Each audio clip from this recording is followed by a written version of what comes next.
Hello, everybody, and I know I'm late to reviewing the Batman, but I have had a lot of time to think about how I really feel about the movie and why I didn't feel it hit me so much. I think that the 4D, because I went for the 4D experience on the Batman movie, and I think the 4D doesn't really do much in terms of enhancing the movie, which I felt could have been integrated better.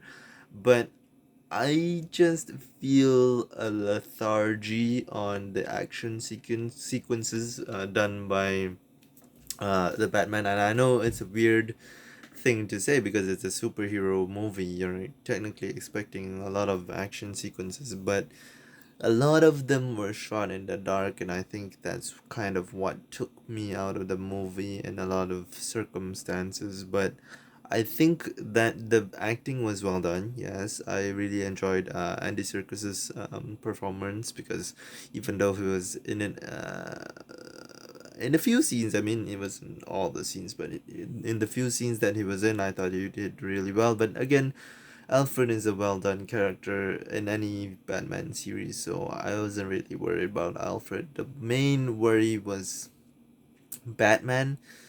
Now, I'm gonna say that Batman isn't a bad character. I think it's an adjustment period because this is the very young Batman. Like this is probably year 2, year 3 Batman, and I know a lot of comic book nerds have stated that, yes, this is a year 2 Batman, but I could see it being a year 3 Batman because it would take time to establish that trust with Jim Gordon, who is practically his partner throughout this movie, and it is very much the buddy cop movie in a way as well, but not really because they aren't being shown a lot together, but they do work a lot together. So that's something that I did enjoy. I did enjoy them working together, but at the same time, I wish we could have seen more of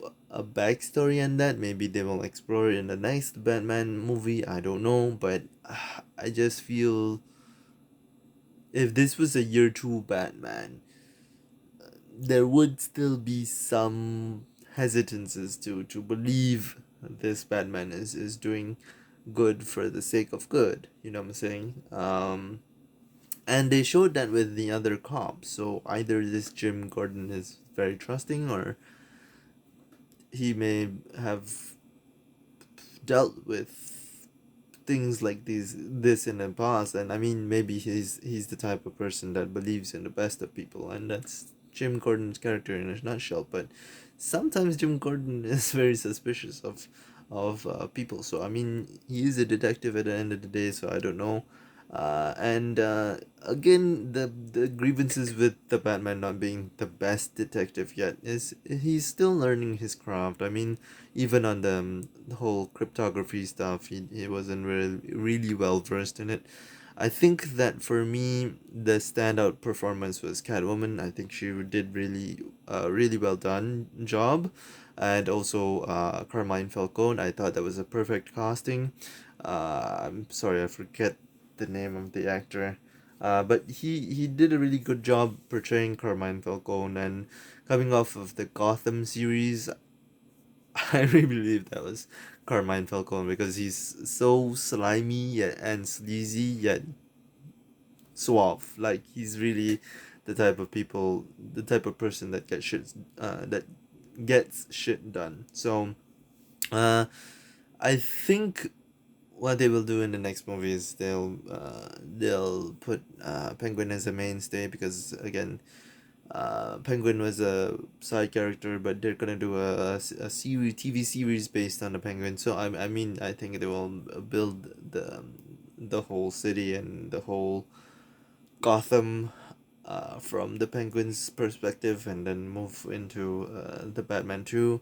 What I would like to see done better is technically the Riddler, because I don't think the Riddler is a mainstay villain, because he's not really a villain. He's more of a obstacle in Batman's way, in a way, because I think that the Riddler is more of a person that will challenge you to be the best detective. And I mean, that's the best way to describe maybe the introduction of Batman as a detective, because this is a very detective way of dealing with the villain, because he has to solve the clues, he has to find out where everything is going to land, what's the dominance going to be at, and what's the ultimate plan of the Riddler. So I mean, at the end of the day, I would say that the Riddler's plan was very, very complicated, but at the same time, I guessed like what he was gonna do at the end, because someone's just like, it's probably bombs he put in this in the end. It was so. Didn't really like that they took the bomb option again. I mean, I didn't really feel that was needed. But at the same time, it would build this need for the Penguin to step into the vacuum of power. So, because Carmine Falcone is now dead, and I mean, I think that my biggest issue with the movie is that the action sequences, while well done, wasn't really portrayed well, in my opinion, because it wasn't like, again, well lit, and I really have action fatigue. Like, I feel like sometimes action sequences are overdone. Like, we get it, like, the fights, if better choreographed. I mean, this is pretty good choreography, but like better done, I think it would be a better movie, in my opinion. And I did feel the length of the movie, just because that they dragged in some areas. I would feel, especially the whole nightclub scene where she goes down the club, and Bruce is walking her through. I felt that was a bit prolonged, and especially the third act again, where a lot of people had complaints. I did too. And What else? I mean, it's a fine. At the end of the day, it was an average movie for me personally, because I think that me not having the bar set high was a really good choice, in my opinion. But I did expect it to do well, because a lot of people were anticipating the Batman and all that, which is fine. And I mean, at the end of the day, I mean, I keep going back to my rating, and I would still give it a 6 out of 10, and that's a pretty good rating. My ratings have been sixes so far for like recent movies, and I mean, it's not bad, but I mean, if I were to quote like double toasted like toasted's ratings, I would put it at maybe like a matinee, not really a full price. And probably I will have to go for a second viewing, but the length of the movie is kind of preventing me from the second viewing. So there's that. And then I also watched Turning Red, and I know I'm gonna be very controversial with Turning Red. I didn't really enjoy it. I know what's the allegory about, and I know that it's important for girls to see them in this light they're showing, and it's fine. But I feel like it's the same notes that Pixar has played before. So this wasn't a particular movie that really moved me. I don't know. I think that they could have done much better with the familial bonds. Like, if we saw more of them interacting, and why and how. I mean, they did show it a little bit, but they didn't really explore it, and I think that's one of the issues with the movie for me, because I was thinking they were gonna explore more on the bomb, and they did touch a little bit on it, but and there was a lot. I mean, there was a mirroring of the mom and the daughter, which I mean it was needed, but I didn't really feel that they went all the way. You understand? Like they went 50% for me. So I would say that Turning Red is not the worst Pixar movie for me. That's still Good Dinosaur. It's still at the bottom of my ranking, but I would say it's a poor Pixar movie that deserves to be on Disney Plus, because I don't think this would have done good in a theater experience, because the animation is a bit weird. I'm not gonna lie. I mean, a lot of people saying it's based on anime, and I mean I can see that, but I just I don't know, something about the design, not really the whole like big eyes. That's fine for me, but the whole, I think it's the facial features and how they did the style of the body. It's not really my type of animation. I think it would have done better if they chose the up animation and put the eyes. It's fine. I think it would have worked better in my opinion. Um, but yeah, I mostly irked about the backgrounds. I don't know why, because the backgrounds didn't really click. I think for me 3D CGI is a hit or miss, and that was this for me. The 3D CGI was a miss, a big miss for me, because it didn't feel like a world I could be in. Like there's a lot of worlds in 3D CGI that I could see myself live in, you know what I'm saying? So that's my biggest takeaway from the movie. It's not really about the story, more on the plot, but I would say that my ultimate gripe is the animation, the background, and a bit of the plot. I mean, this has been done before. It was explored in Inside Out, and then brought into Turning Red.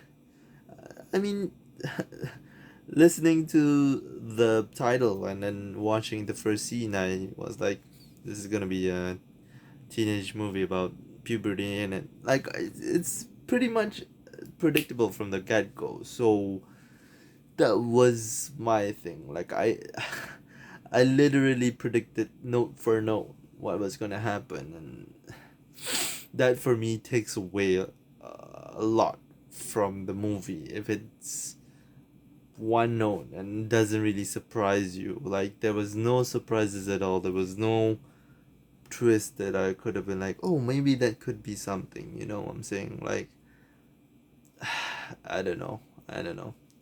I do understand why people like it. I'm just saying that this isn't my cup of tea, and I'm okay with that, because for me this is a below average Pixar movie, not the worst, not the best, and not the average. So I'm giving it a 5 out of 10 for Turning Red. That's my opinion. So yeah, those are the two movies that I watched recently. Not too many movies that I've watched recently. Oh, I watched Jujutsu Kaisen Zero. Um, well, Jujutsu Kaisen Zero was a good movie because I thought that the love story was done well and the action sequences were pretty okay. I think that the animation really helped, and you could see it's a bigger budget from the animators, and it was nice to see the anime logo. I mean, this is the first animation anime I've watched in theater, so it was a good experience to say the least. I did like a lot of the new, well, not new, but like the spirits that they had on the show. I mean, I'm not the biggest fan of Jujutsu Kaisen. I don't really watch it on a regular basis. I don't really remember the first season, if I'm being very honest. But it was a fine movie. I thought that even though I wasn't a big fan, I could grasp what they. I mean, I did watch a few episodes, so I know. But yeah, that's about it, guys. And for Jujutsu Kaisen Zero, I would rate it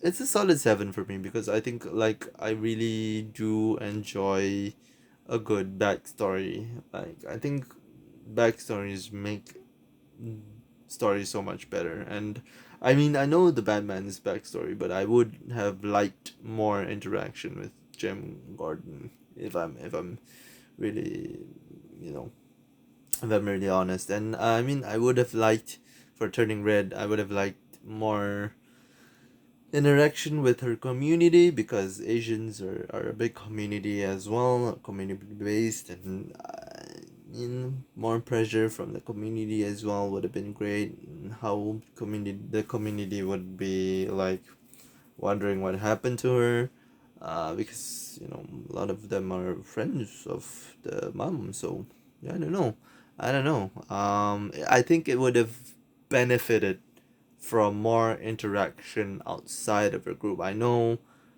that it's not normal to see that in a North American Canadian way, but this is like I mean, take for example Encanto. They had a big play of community in that movie. So the Asian community is very close to the Latin roots and the Latin community as well. So I think it could have benefited from the Encanto type story type driven narrative. I would say like the community more involved. I wouldn't say musical number, but I'm just saying like we saw glimpses of the community, and that's one shade. Like I would have liked, maybe the grandpa that she always plays chess in with, checks on her. I don't know.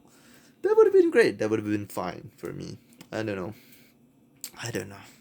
Because here in Malaysia as well, we have like uncles and aunties, which is not really our real uncles or aunties. It's just more of like a respect for the elders, and we do interact with other older communities even when we were younger, when we like 13, 14. And I would hope that it's the same in North America, but apparently not. I don't know. Again, I'm not a North American. I just feel like as an Asian, I didn't really feel the Asianness from the movie, and I've yet to see a proper Asian movie done well. Even Raya and the Last Dragon wasn't really well done. It was more of a Mad Max story done in Asian style. Um, and yeah, that's about it, guys. And I hope to see you again sometime because I do want to get back into these type of vlogs, reviews and such, but I just don't have the content at the moment because I'm still trying to find my niche. I'm still trying to find my way. And if I have a good game, I'm gonna be back doing gaming at the same time. But there's yet to have any new games released. And I'm thinking of doing some adult games, but I don't know how well that would do. But then again, I'm still a small channel, so I might do one here or there. Um, but yeah, that's about it, guys. And to be very honest, I don't really like editing anymore, as I've mentioned many times. But that's about it, guys. And I will see you guys in the next video. Bye.